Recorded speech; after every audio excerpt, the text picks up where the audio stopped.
우리가 지금 계속해서 이 요한계시록을 보고 있어요.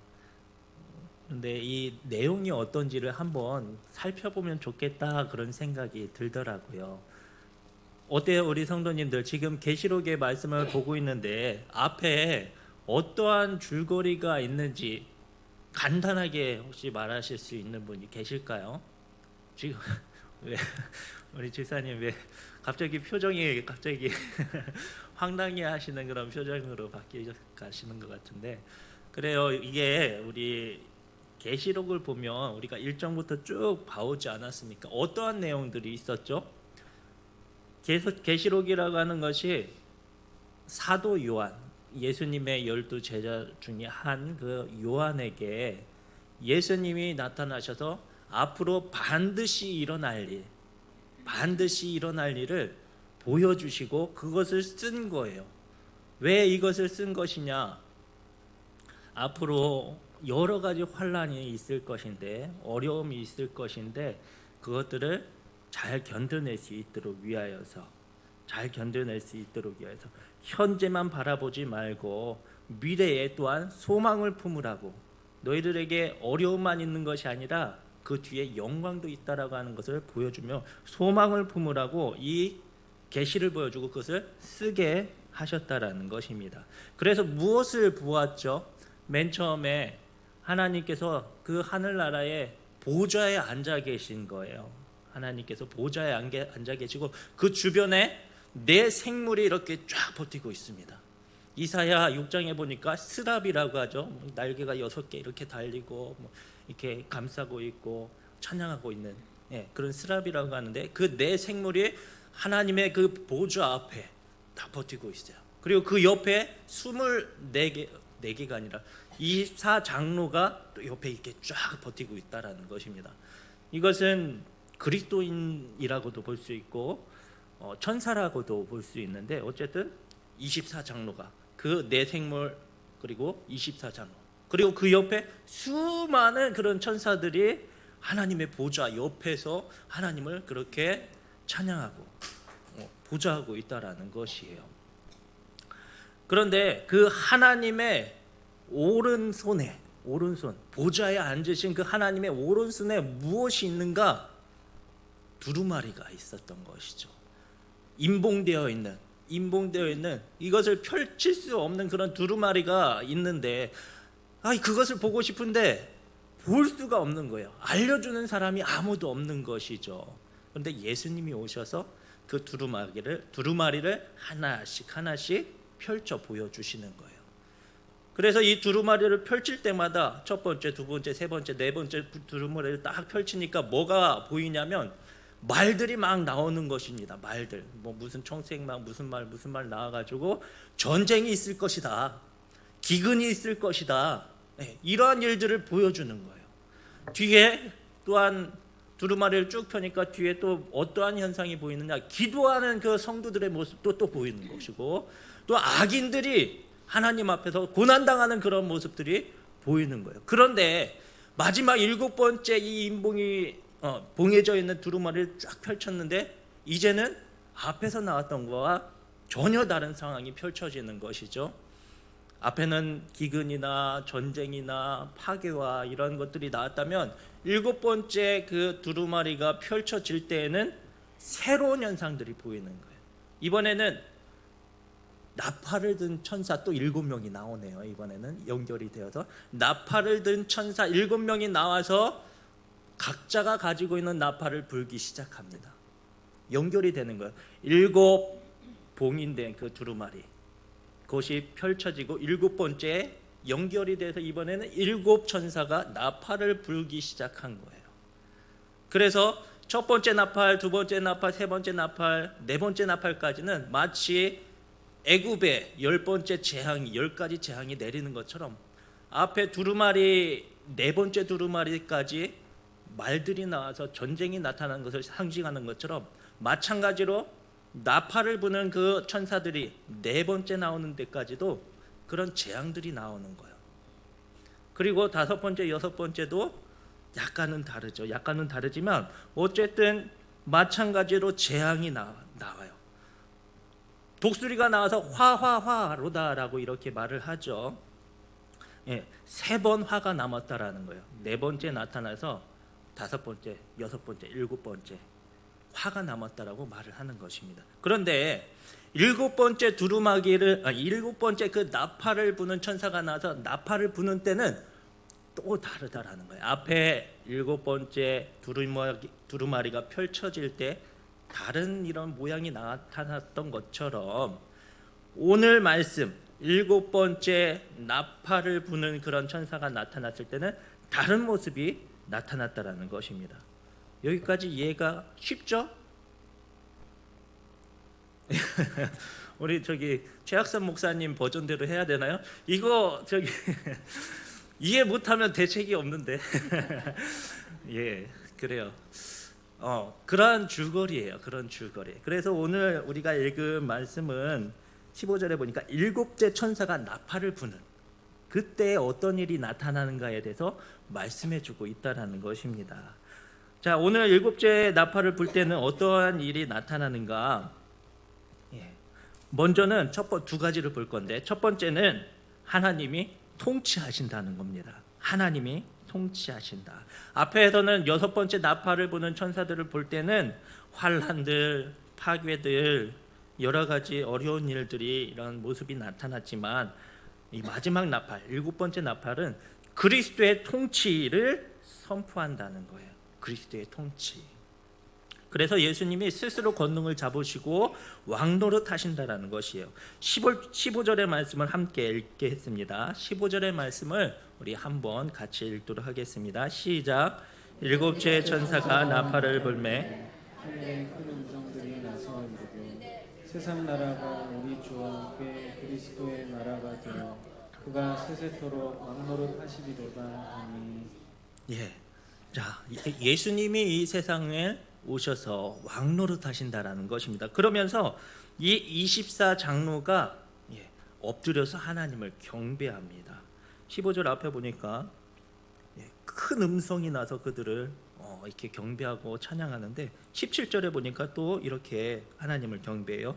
이르되 감사하옵나니 옛적에도 계셨고 지금도 계신 주 하나님 곧 전능하신 이여 친히 큰 권능을 잡으시고 왕노릇 하시도다. 이 24장로들이 예수님이 왕 되신 것에 대해서 찬양하고 아주 큰 음성으로 경배했다라는 것이에요. 예수님이 왕이 되시는 건 당연한 일이고 천사들이 경배하는 것도 당연한 일 아닌가? 그냥 그런가 보다 하고 넘어갈 수 있습니다. 그런데 우리가 조금 더 깊게 한번 생각을 해보자는 것입니다. 하나님이 통치하신다라는 것 어떤 의미가 있길래 이렇게 크게 경배하고 찬양을 했을까? 하나님이 통치하신다라는 것이 어떤 의미가 있길래? 사실은요, 우리가 생각해 보면 누가 왕이 되느냐에 따라서, 누가 통치하느냐에 따라서 세상이 달라지고요, 그 밑에 다스림을 받는 사람들의 생활 수준이 달라진다는 거예요. 그렇지 않겠습니까? 하나님의 계획 아래 잠깐 사단이 세상 가운데 왕노릇 한다라는 것이죠. 하나님의 계획 아래에 사단이 잠깐 왕노릇해요. 그러면 어떤 현상이 일어나는가? 교회가 핍박을 받습니다. 고난과 죽임을 당해요. 교회가 온 세상에 불의가 가득 차게 된다라는 것이에요. 이것을 지금 24장로가 알고 있었다는 거예요. 겪었다라는 거예요. 그런데 하나님이 왕이 되어 주신다? 어떻게 했습니까? 그 밑에 백성들은 어떻게 했어요? 능력이 많으신 하나님, 지혜와 지식이 풍성하신 그 하나님이 왕이 되어 주신다? 그럼 그 왕이 되어 주시는 그 밑에 다스림을 받는 사람들은 어떻게 했냐는 거예요. 그렇죠? 그 밑에 다스림을 받는 사람들은 행복만 있고 불의는 찾아볼 수 없고 공의와 공평이 넘칠 거예요. 기쁨이 넘치게 될 것이라는 것입니다. 우리가 이런 것들을 열왕기서를 봐서라도 알 수가 있어요. 누가 통치하느냐에 따라서 나라의 부강 그 정도가 다르고 백성들의 사는 정도가 다르다라는 것이에요. 그러니까 24장로는 하나님의 왕되심, 이것이 정말로 감사의 제목이구나. 그러면서 하나님 앞에 크게 경배하고 찬양을 들렸다라는 것입니다. 하나님의 왕되심이 그 어떤 우리의 기도 제목보다 가장 큰 감사의 제목이 되기 원합니다. 왜 그렇습니까? 하나님이 나의 왕 되셨다. 내가 어떤 상황 가운데서도 하나님께서 붙드셨다. 어떤 상황 가운데서 나를 놓지 아니하시고 보호하신다. 그런 의미 아니겠습니까? 그래서 나의 어떤 기도 제목, 감사의 기도 제목, 나에게 많은 재물을 주셨어요. 나에게 많은 건강과 자식들이 잘 되는 복을 주셔서 그것도 좋지만 나의 왕이 되어 주셨다. 그것이 나의 가장 큰 감사의 제목이 되어야 된다는 거예요. 가장 기본적이고 가장 중요한 감사의 제목이 되어야 된다는 것입니다. 우리들의 기도의 제목 중에 하나님 나의 왕이 되어 주십시오 뿐만 아니라 나의 왕이 되어 주심에 감사합니다.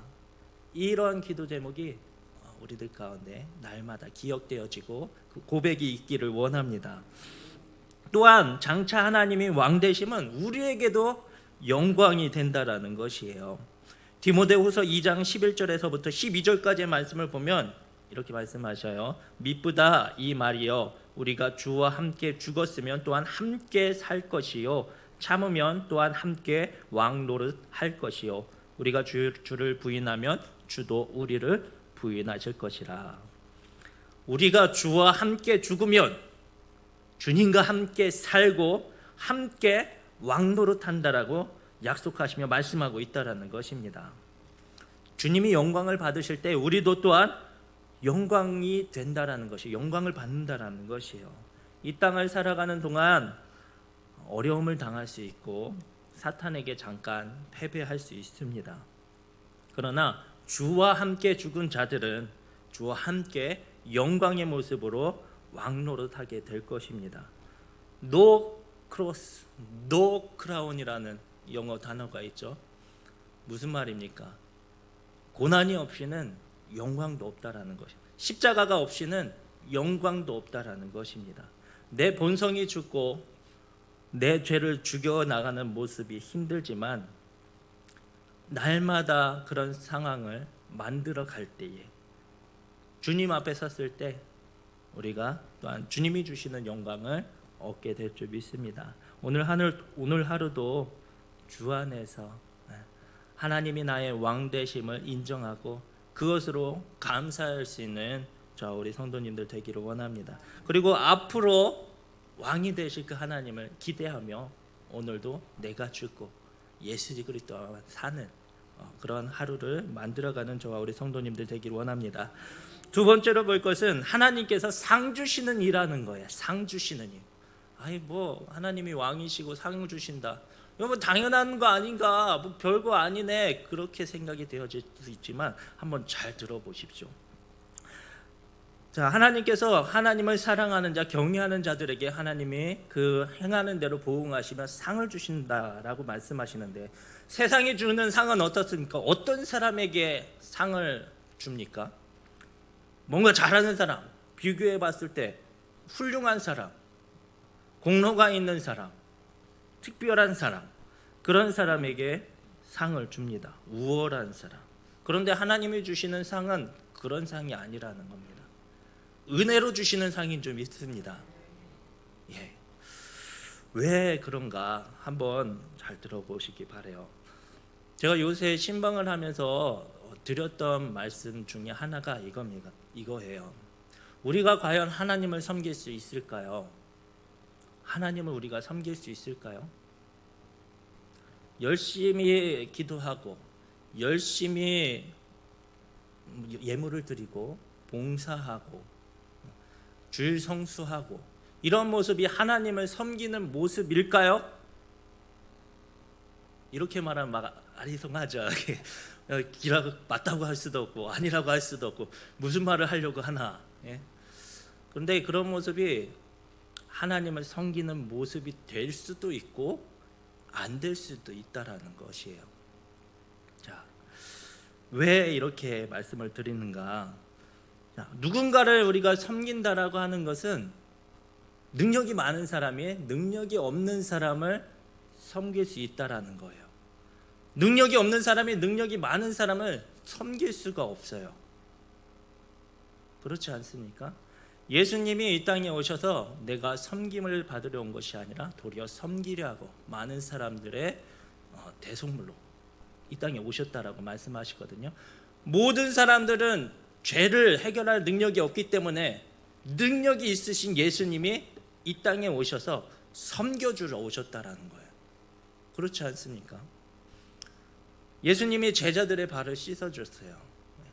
그렇죠. 그리고 뿐만 아니라 우리가 일상생활에서 보더라도 우리 부모님이 아이들의 섬김을 지금 받고 있습니까? 어린 아이들의 섬김. 무슨 섬김을 받아야 맨날 그 장난감이나 어질러 놓고 돈이나 뜯어가고, 그렇죠? 아이들은 그래요. 섬김을 오히려 부모님이 아이들을 섬겨주고 있는 거예요. 능력이 없으니까 용돈도 주고, 교육도 시켜주고, 밥도 주고, 빨래도 해주고, 청소도 해주고, 어렸을 때는 똥도 닦아주잖아요. 부모님이 능력이 있으니까 능력이 없는 아이들을 섬겨주는 거라는 것입니다. 섬김이라는 것은 능력이 있는 사람이 능력이 없는 사람에게 해줄 수 있는 거예요.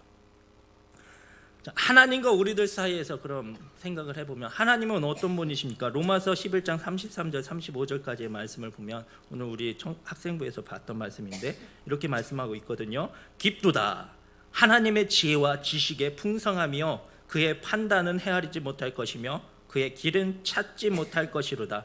누가 주의 마음을 알았느냐? 누가 그의 모사가 되었느냐? 누가 주께 먼저 드려서 갚으심을 받겠느냐? 하나님의 지혜와 지식이 풍성하다라는 거예요. 그 누구도 하나님의 생각을 알 수 없다라는 것입니다. 그런 하나님을 우리가 섬길 수 있을까요? 모든 것을 다 가지고 계세요. 그 하나님 앞에 우리가 가진 조그마한 거 드린다고 그게 하나님 앞에 기쁨이 될 수 있을까요? 하나님 다 가지고 계시잖아요. 그럼에도 불구하고 섬기는 방법이 있어요. 뭐냐면 순종이죠. 순종. 우리는 능력으로 하나님을 섬기는 것이 아닙니다. 무엇으로? 순종으로 섬기는 거라는 것이에요. 사무엘상 15장 22절에서는 사울에게 사무엘이 말을 합니다. 사무엘이 이르되 여호와께서 번제와 다른 제사를 그의 목소리를 청종하는 것을 좋아하신 같이 좋아하시겠나이까. 순종이 제사보다 낫고 듣는 것이 순양의 기름보다 나으니. 하나님을 진짜 섬기는 모습은 뭐라고요? 너 마음대로 하는 것보다 하나님의 말씀을 잘 듣고 그 말씀대로 순종해 나가는 것이 정말로 섬기는 모습이다. 정말로 예배하는 모습이다라고 말하고 있는 거라는 것이에요. 그렇죠? 그렇기 때문에 우리가 정말로 하나님을 섬기는 것은 내가 능력이 많아서 무엇을 하고 많은 것을 막 저지르고 이것저것을 하나님 앞에 드려서 나중에 하긴 말씀이겠지만 어쨌든 그런 것보다 하나님의 말씀대로 순종하는 그 모습이 바로 하나님을 섬기는 그 방법이라는 것입니다. 우리 아이들과 부모님과의 관계를 다시 한번 들어볼까요? 아이들은 부모를 섬길 수 없다고 했죠. 그러나 어떠한 방법으로 섬길 수 있어요? 부모가 말하는 대로 시키는 대로 자 이렇게 해. 그렇게 했을 때 어떻게 해요? 그것을 그대로 말하는 대로 순종하면 그것이 바로 부모님을 섬기는 거죠. 그렇습니다. 그래서 하나님이 요구하시는 섬김의 모습에 대해서 잘 알려주는 말씀이 저는 신명기 10장 16절의 말씀이라고 해요. 마음의 할례를 행하고 다시는 목을 곧게 하지 말라. 마음의 할례를 행하고 다시는 목을 굳게 하지 말라. 이것이 섬기는 하나님이 우리에게 요구하시는 섬김의 자세가 아닌가 그렇게 생각을 한다는 것입니다. 할례라고 하는 것 마음의 할례를 받으래요. 할례라고 하는 것 언약의 표징이죠. 언약을 받았다라고 하는 것을 겉으로 표시해 주는 거예요. 할례 성계의 그 표피를 자름으로 소변을 볼 때마다 나는 하나님의 백성이구나, 그것을 생각나게 해준다라는 것이에요. 마찬가지로 우리가 하나님을 섬길 때 어떤 모습으로 섬겨야 되는가? 마음의 할례. 나와 하나님과의 관계. 그러니까 할례라고 하는 것이 나는 하나님의 백성이구나, 그 관계를 자꾸 생각나게 하는 것처럼 마음의 할례. 나는 하나님의 백성이지. 나는 하나님 앞에 아무것도 아니지만 하나님이 나를 사랑하셨지. 이것을 날마다 기억하면서 목을 굳지 않게 하나님 앞에 계속 엎드리고 순종하는 모습, 이것이 바로 섬김의 모양이라는 것입니다. 그래요. 여기까지 섬기는 것, 우리가 이것을 봤는데 한 가지 더 덧붙이자면 그렇습니다. 아까 전에 말했던 거, 아까 이게 섬기는 것인가 아닌 것인가, 참 그것부터 우리가 참 짚고 넘어가야죠. 이런 것을 살펴보면 우리가 하나님 앞에 찬양하고 하나님 앞에 주일 성수하고 많은 것을 물질을 드리고 기도하고 이런 것들이 언제 정말로 섬김으로 주님 앞에 나아가게 될까요? 나와 하나님 관계가 회복되어지고 나는 하나님 아무것도 할 수 없습니다, 하나님께서 주시는 능력으로 내가 감사함으로 이 일들을 행해 나가겠습니다. 내가 비록 부족하지만 내가 정말로 이것들을 완벽하게 해낼 수는 없지만 하나님 내 마음 아시죠? 내가 순종하는 마음으로 이것들 지금 행하겠습니다. 그렇게 하나님 앞에 기도하고 그렇게 하나님 앞에 적은 예물이지만 그걸 드리고 하나님 앞에 기도하고 찬양할 때 그것이 바로 섬김의 모습이라는 거예요. 그럼 언제 그것이 섬김의 모습이 아닐까요? 나와 하나님과의 관계는 없어지고 마치 바리새인과 같이 그냥 내가 하나님께 드리면 하나님께서 많은 것을 주시겠지, 어떤 투자의 개념으로 하나님은 없어지고 어떤 기쁨도 사라지고 다른 사람과 비교하여서 다른 사람 저렇게 했으니까 나는 그래도 최소한 이 정도는 해야지. 하나님이 없어지고 내가 하나님 그 사랑하는 그 마음 없어지고 내가 주관이 되고 내가 드러내려고 하고 내가 뭔가 할 수 있다라고 하고 그런 모습이 드러날 때 그것이 섬김이 될 수가 없다라는 것이죠. 하나님 다 아시지 않겠습니까? 우리의 모습들 다 아시지 않겠어요? 다 아실 거예요. 이미. 네, 다 아실 거예요. 그리고 그것을 섬김으로 받지 않으시겠죠. 그런데 아까 전에 말했던 것처럼 여기에 추가로 한 가지를 더 덧붙이기를 원해요. 분명히 하나님께서 상 주시는 일이라고 말씀하셨잖아요. 그렇죠? 하나님께 섬기는 그 사람에게 어떤 우리가 잘해서 하나님께서 상을 주시는 것이 아니라 은혜로 상을 주신다라는 것입니다. 왜 그런 걸까요? 왜? 나는 하나님 앞에 완벽한 걸 드릴 수 없어요. 나는 하나님을 온전히 만족시킬 수 없는 사람이에요. 그럼에도 하나님 내가 이거 드립니다. 말씀에 순종해서 드립니다. 그때 하나님이 상을 주신다라는 거예요.